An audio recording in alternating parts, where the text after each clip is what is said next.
হঠাৎ করেই কোনো প্ল্যানিং ছাড়া চলে গিয়েছিলাম মেজো মামার বাসায়।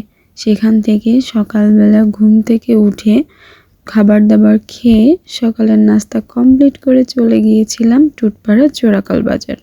হ্যাঁ, জোড়াকল বাজারে কিন্তু সকাল সকাল অনেক রকম সবজি নিয়ে বসেছিল। আমরা এক সাইডে দাঁড়িয়েছিলাম, কারণ আমার মেয়ে কিন্তু মুরগির মাংস বা গরুর মাংসের দোকানের সাইডে দাঁড়াতে পারে না, ওর একটু অস্বস্তি হয়, ওর বমি পায়।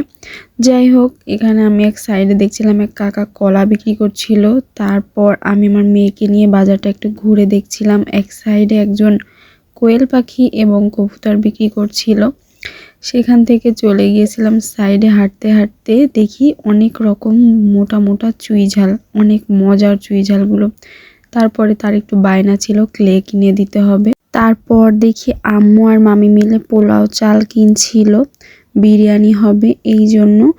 আর আগে থেকে মাংস টাংস কেনা কমপ্লিট করেছে। বলেছিলাম, আমরা অন্য সাইডে ছিলাম, মেয়ের জন্য যেতে পারিনি। তারপর দেখলাম এখানে খিরাই কিনছিল। এখানে সবজিগুলো ভালোই টাটকা ছিল, বেগুনগুলো খুব সুন্দর ছিল। তারপর দেখলাম একটা ভ্যানে করে অনেক মাটির ব্যাগ নিয়ে যাচ্ছিল।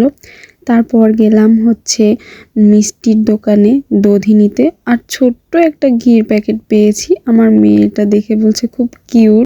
ছোট নতুন আনকমন জিনিস দেখলে আমার এমনিই খুব ভালো লাগে, কিনতে ইচ্ছে করে। তো তারপর সেখান থেকে দুপুরের খাবার খেয়ে চলে গিয়েছিলাম বাসার উদ্দেশ্যে। তো সবাই ভালো থাকবেন, আল্লাহ হাফেজ।